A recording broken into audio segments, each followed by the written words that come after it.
The fundamentals. Why tiny changes make a big difference.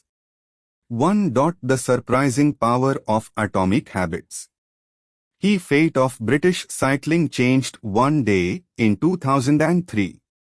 The organization, which was the governing body for professional cycling in Great Britain, had recently hired Dave Brailsford as its new performance director. At the time, professional cyclists in Great Britain had endured nearly 100 years of mediocrity. Since 1908, British riders had won just a single gold medal at the Olympic Games, and they had fared even worse in cycling's biggest race, the Tour de France. In 110 years, no British cyclist had ever won the event. In fact, the performance of British riders had been so underwhelming that one of the top bike manufacturers in Europe refused to sell bikes to the team because they were afraid that it would hurt sales if other professionals saw the Brits using their gear. Brailsford had been hired to put British cycling on a new trajectory. What made him different from previous coaches was his relentless commitment to a strategy that he referred to as the aggregation of marginal gains, which was the philosophy of searching for a tiny margin of improvement in everything you do. Brailsford said, the whole principle came from the idea that if you broke down everything you could think of that goes into riding a bike, and then improve it by 1%, you will get a significant increase when you put them all together. Brailsford and his coaches began by making small adjustments you might expect from a professional cycling team. They redesigned the bike seats to make them more comfortable and rubbed alcohol on the tires for a better grip. They asked riders to wear electrically heated overshorts to maintain ideal muscle temperature while riding and used biofeedback sensors to monitor how each athlete responded to a particular workout. The team tested various fabrics in a wind tunnel and had their outdoor riders switch to indoor racing suits, which proved to be lighter and more aerodynamic. But they didn't stop there. Brailsford and his team continued to find 1% improvements in overlooked and unexpected areas. They tested different types of massage gels to see which one led to the fastest muscle recovery. They hired a surgeon to teach each rider the best way to wash their hands to reduce the chances of catching a cold. They determined the type of pillow and mattress that led to the best night's sleep for each rider. They even painted the inside of the team truck white, which helped them spot little bits of dust that would normally slip by unnoticed but could degrade the performance of the finely tuned bikes. As these and hundreds of other small improvements accumulated, the results came faster than anyone could have imagined. Just 5 years after Brailsford took over, the British cycling team dominated the road and track cycling events at the 2008 Olympic Games in Beijing, where they won an astounding 60% of the gold medals available. 4 years later, when the Olympic Games came to London, the Brits raised the bar as they set 9 Olympic records and 7 world records. That same year, Bradley Wiggins became the first British cyclist to win the Tour de France. The next year, his teammate Chris Froome won the race, And he would go on to win again in 2015, 2016, and 2017, giving the British team 5 Tour de France victories in 6 years. During the 10-year span from 2007 to 2017, British cyclists won 178 World Championships and 66 Olympic or Paralympic gold medals and captured 5 Tour de France victories in what is widely regarded as the most successful run in cycling history. How does this happen? How does a team of previously ordinary athletes transform into world champions with tiny changes that, at first glance, would seem to make a modest difference at best? Why do small improvements accumulate into such remarkable results, and how can you replicate this approach in your own life?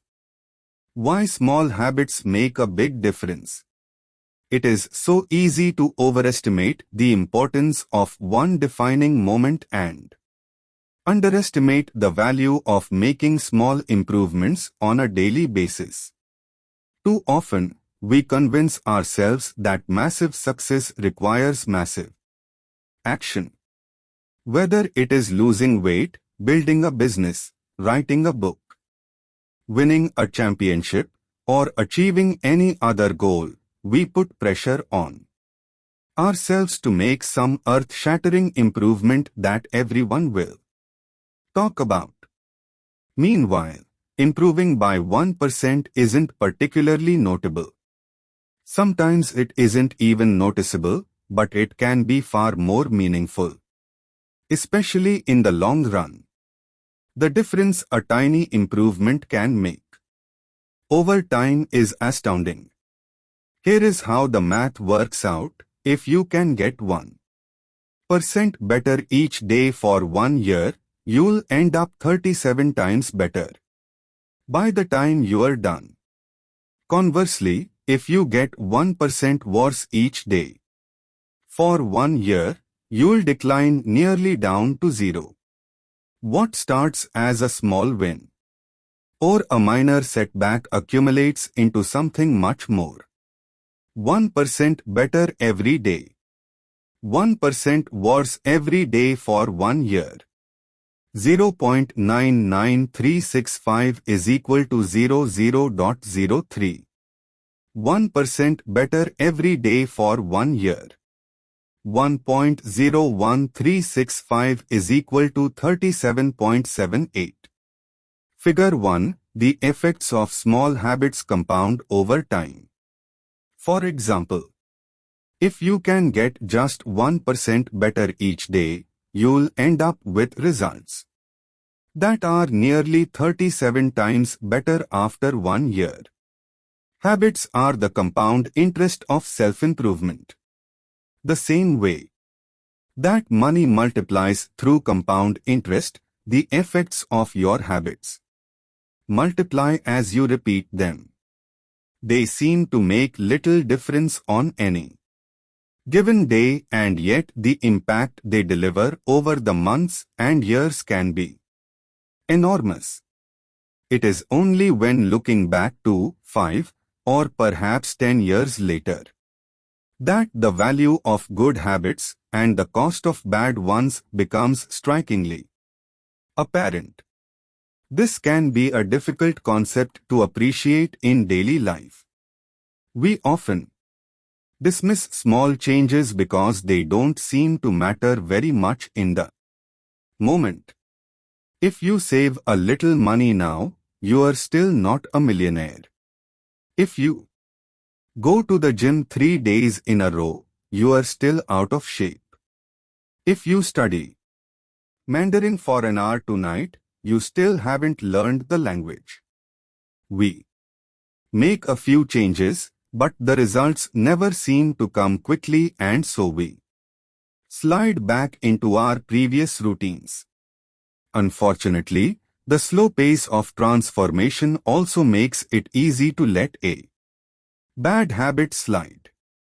If you eat an unhealthy meal today, the scale doesn't move much. If you work late tonight and ignore your family, they will forgive you. If you procrastinate and put your project off until tomorrow, there will usually be time to finish it later. A single decision is easy to dismiss. But when we repeat 1% errors day after day by replicating poor decisions, duplicating tiny mistakes, and rationalizing little excuses, our small choices compound into toxic results. It's the accumulation of many missteps, a 1% decline here and there, that eventually leads to a problem. The impact created by a change in your habits is similar to the effect of shifting the route of an airplane by just a few degrees. Imagine you are flying from Los Angeles to New York City. If a pilot leaving from LAX adjusts the heading just 3.5 degrees south, you will land in Washington, D.C. instead of New York. Such a small change is barely noticeable at takeoff. The nose of the airplane moves just a few feet, but when magnified across the entire United States, you end up hundreds of miles apart. Similarly, a slight change in your daily habits can guide your life to a very different destination. Making a choice that is 1% better or 1% worse seems insignificant in the moment, but over the span of moments that make up a lifetime, these choices determine the difference between who you are and who you could be. Success is the product of daily habits, not once-in-a-lifetime transformations. That said, it doesn't matter how successful or unsuccessful you are right now. What matters is whether your habits are putting you on the path toward success. You should be far more concerned with your current trajectory than with your current results. If you are a millionaire but you spend more than you earn each month, then you are on a bad trajectory. If your spending habits don't change, it's not going to end well. Conversely, if you are broke, but you save a little bit every month, then you are on the path toward financial freedom, even if you are moving slower than you'd like. Your outcomes are a lagging measure of your habits. Your net worth is a lagging measure of your financial habits. Your weight is a lagging measure of your eating habits. Your knowledge is a lagging measure of your learning habits. Your clutter is a lagging measure of your cleaning habits.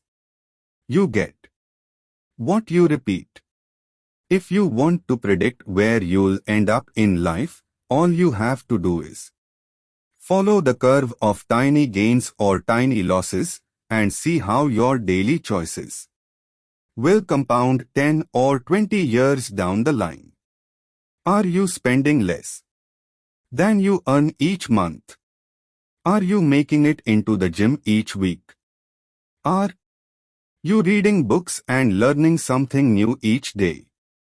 Tiny battles like these are the ones that will define your future self. Time magnifies the margin between success and failure. It will multiply whatever you feed it. Good habits make time your ally. Bad habits make time your enemy. Habits are a double-edged sword. Bad habits can cut you down just as easily as good habits can build you up, which is why understanding the details is crucial.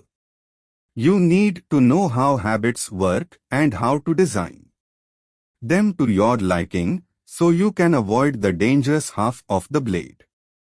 Your habits can compound for you or against you. Positive compounding. Productivity compounds. Accomplishing one extra task is a small feat on any given day. But it counts for a lot over an entire career. The effect of automating an old task or mastering a new skill can be even greater. The more tasks you can handle without thinking, the more your brain is free to focus on other areas. Knowledge compounds. Learning one new idea won't make you a genius, but a commitment to lifelong learning can be transformative. Furthermore, each book you read not only teaches you something new, but also opens up different ways of thinking about old ideas. As Warren Buffett says, that's how knowledge works. It builds up, like compound interest. Relationships compound. People reflect your behavior back to you. The more you help others, the more others want to help you. Being a little bit nicer in each interaction can result in a network of broad and strong connections over time. Negative compounding. Stress compounds. The frustration of a traffic jam. The weight of parenting. Responsibilities. The worry of making ends meet. The strain of slightly high blood pressure. By themselves, these common causes of stress are manageable. But when they persist for years, little stresses compound into serious health issues. Negative thoughts compound. The more you think of yourself as worthless, stupid, or ugly, the more you condition yourself to interpret life that way. You get trapped in a thought loop. The same is true for how you think about others. Once you fall into the habit of seeing people as angry, unjust, or selfish, you see those kind of people everywhere. Outrage compounds. Riots, protests, and mass movements are rarely the result of a single event. Instead, a long series of microaggressions and daily aggravations slowly multiply until one event tips the scales and outrage spreads like wildfire. What progress is really like? Imagine that you have an ice cube sitting on the table in front of you. The room is cold and you can see your breath. It is currently 25 degrees. Ever so slowly, the room begins to heat up. 26 degrees. 27. 28. The ice cube is still sitting on the table in front of you. 29 degrees. 30. 31. Still, nothing has happened. Then, 32 degrees.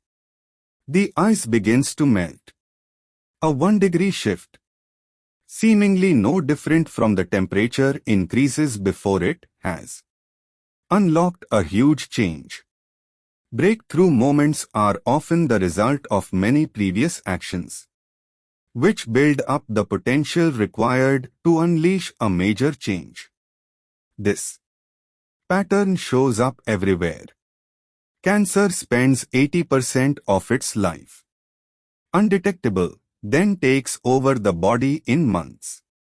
Bamboo can barely be seen for the first 5 years as it builds extensive root systems underground, before exploding 90 feet into the air within 6 weeks.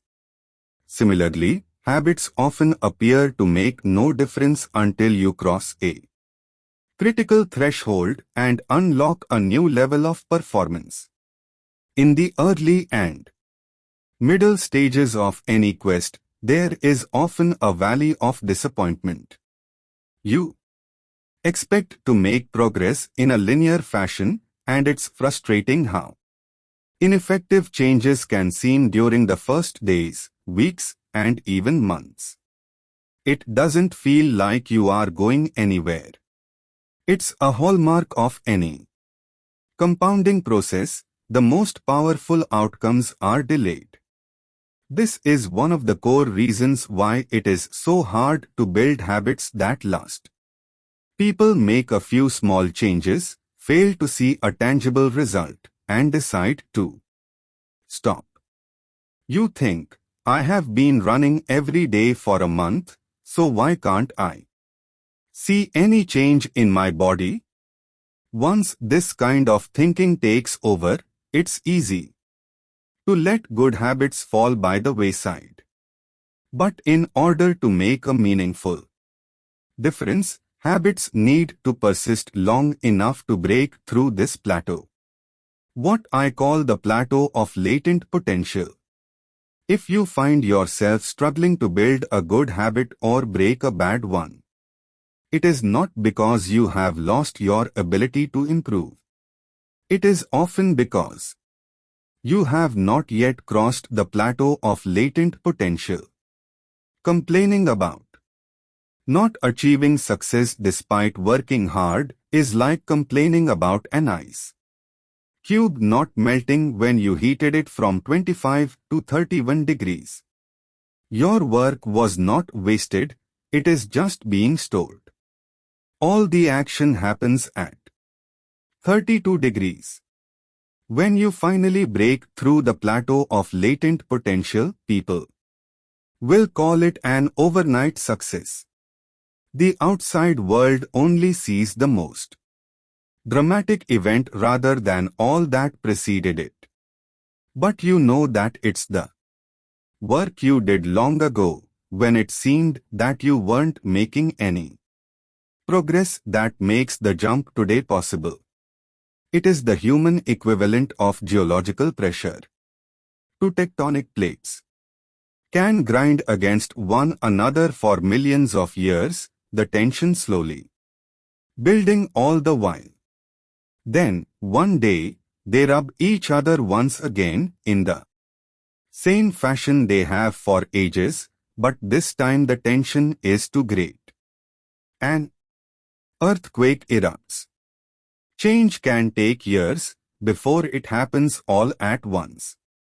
Mastery requires patience. The San Antonio Spurs, one of the most successful teams in NBA history, have a quote from social reformer Jacob Riis hanging in their locker room: "When nothing seems to help, I go and look at a stonecutter hammering away at his rock, perhaps 100 times, without as much as a crack showing in it.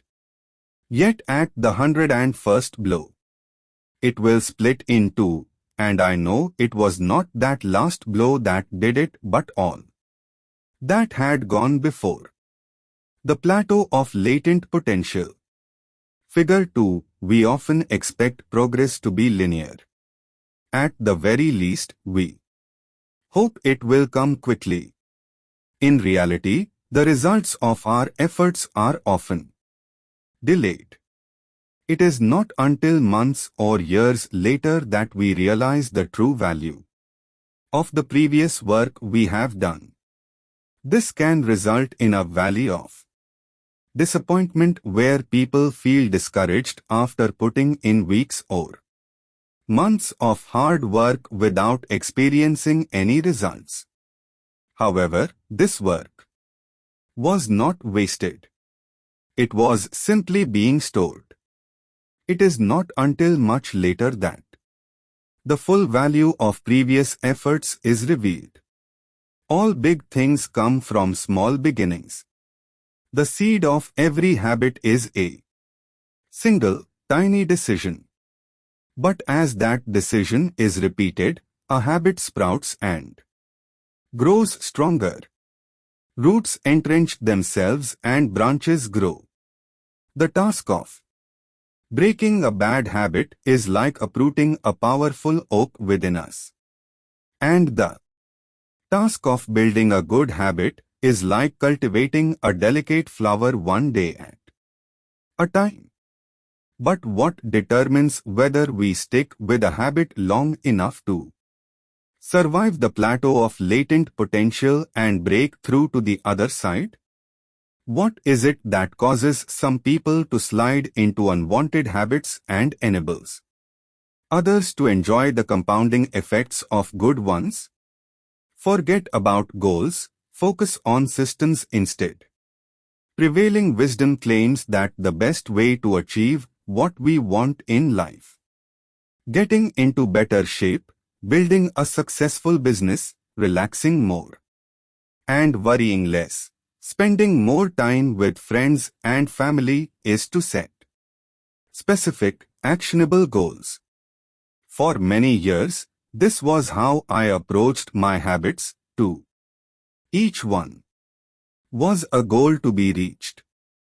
I set goals for the grades I wanted to get in school, for the weights I wanted to lift in the gym, for the profits I wanted to earn in business. I succeeded at a few, but I failed at a lot of them. Eventually, I began to realize that my results had very little to do with the goals I set and nearly everything to do with the systems I followed. What's the difference between systems and goals? It's a distinction I first learned from Scott Adams, the cartoonist behind the Dilbert comic. Goals are about the results you want to achieve. Systems are about the processes that lead to those results. If you are a coach, your goal might be to win a championship.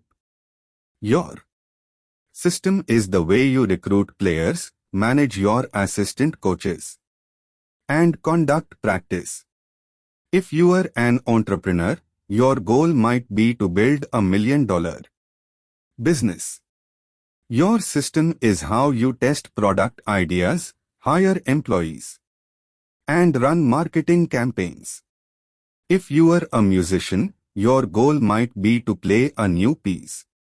Your system is how often you practice, how you break down and tackle difficult measures, and your method for receiving feedback from your instructor. Now for the interesting question: if you completely ignored your goals and focused only on your system, would you still succeed? For example, if you were a basketball coach and you ignored your goal to win a championship and focused only on what your team does at practice each day, would you still get results? I think you would. The goal in any sport is to finish with the best score, but it would be ridiculous to spend the whole game staring at the scoreboard. The only way to actually win is to get better each day. In the words of three-time Super Bowl winner Bill Walsh, the score takes care of itself. The same is true for other areas of life. If you want better results, then forget about setting goals. Focus on your system instead. What do I mean by this? Are goals completely useless? Of course not. Goals are good for setting a direction, but systems are best for making progress. A handful of problems arise when you spend too much time thinking about your goals and not enough time designing your systems. Problem number 1: winners and losers have the same goals. Goal setting suffers from a serious case of survivorship bias. We concentrate on the people who end up winning, the survivors, and mistakenly assume that ambitious goals led to their success while overlooking all of the people who had the same objective but didn't succeed. Every Olympian wants to win a gold medal. Every candidate wants to get the job. And if successful and unsuccessful people share the same goals, then the goal cannot be what differentiates the winners from the losers. It wasn't the goal of winning the Tour de France that propelled the British cyclists to the top of the sport. Presumably, they had wanted to win the race every year before, just like every other professional team. The goal had always been there. It was only when they implemented a system of continuous small improvements that they achieved a different outcome. Problem number 2. Achieving a goal is only a momentary change. Imagine you have a messy room and you set a goal to clean it. If you summon the energy to tidy up, then you will have a clean room for now. But if you maintain the same sloppy, pack-rat habits that led to a messy room in the first place, soon you'll be looking at a new pile of clutter and hoping for another burst of motivation. You're left chasing the same outcome because you never changed the system behind it. You treated a symptom without addressing the cause. Achieving a goal only changes your life for the moment. That's the counterintuitive thing about improvement.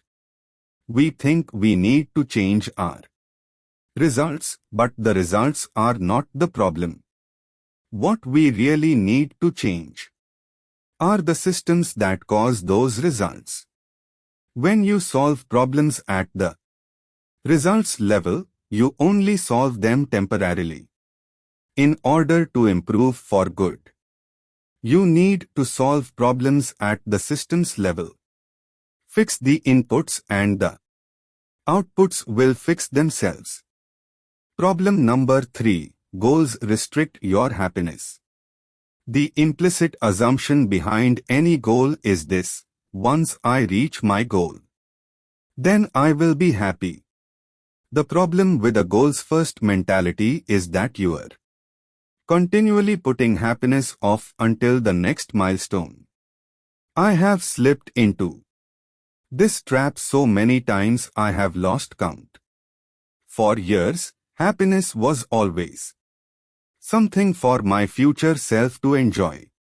I promised myself that once I gained 20 pounds of muscle or after my business was featured in the New York Times, then I could finally relax. Furthermore, goals create an either-or conflict. Either you achieve your goal and are successful, or you fail and you are a disappointment. You mentally box yourself into a narrow version of happiness. This is misguided. It is unlikely that your actual path through life will match the exact journey you had in mind when you set out. It makes no sense to restrict your satisfaction to one scenario when there are many paths to success. A systems-first mentality provides the antidote. When you fall in love with the process rather than the product, you don't have to wait to give yourself permission to be happy. You can be satisfied anytime your system is running. And a system can be successful in many different forms, not just the one you first envision. Problem number 4. Goals are at odds with long-term progress. Finally, a goal-oriented mindset can create a yo-yo effect. Many runners work hard for months, but as soon as they cross the finish line, they stop training. The race is no longer there to motivate them. When all of your hard work is focused on a particular goal, what is left to push you forward after you achieve it? This is why many people find themselves reverting to their old habits after accomplishing a goal. The purpose of setting goals is to win the game. The purpose of building systems is to continue playing the game. True long-term thinking is goal. Less thinking. It's not about any single accomplishment. It is about the cycle of endless refinement and continuous improvement. Ultimately, it is your commitment to the process that will determine your progress. A system of atomic habits. If you are having trouble changing your habits, the problem isn't you. The problem is your system. Bad habits repeat themselves again and again, not because you don't want to change, but because you have the wrong system for change. You do not rise to the level of your goals. You fall to the level of your systems. Focusing on the overall system rather than a single goal is one of the core themes of this book. It is also one of the deeper meanings behind the word atomic. By now, you have probably realized that an atomic habit refers to a tiny change, a marginal gain, a 1% improvement. But atomic habits are not just any old habits, however small. They are little habits that are part of a larger system. Just as atoms are the building blocks of molecules, atomic habits are the building blocks of remarkable results. Habits are like the atoms of our lives. Each one is a fundamental unit that contributes to your overall improvement. At first, these tiny routines seem insignificant, but soon they build on each other and fuel bigger wins that multiply to a degree that far outweighs the cost of their initial investment. They are both small and mighty. This is the meaning of the phrase atomic habits, a regular practice or routine that is not only small and easy to do, but also the source of incredible power, a component of the system of compound growth. Chapter Summary. 1. Habits are the compound interest of self-improvement. Getting 1% better every day counts for a lot in the long run. 2. Habits are a double-edged sword. They can work for you or against you, which is why understanding the details is essential. 3. Small changes often appear to make no difference until you cross a critical threshold. The most powerful outcomes of any compounding process are delayed. You need to be patient. 4. An atomic habit is a little habit that is part of a larger system. Just as atoms are the building blocks of molecules, atomic habits are the building blocks of remarkable results. 5. If you want better results, then forget about setting goals. Focus on your system instead. 6. You do not rise to the level of your goals. You fall to the level of your systems.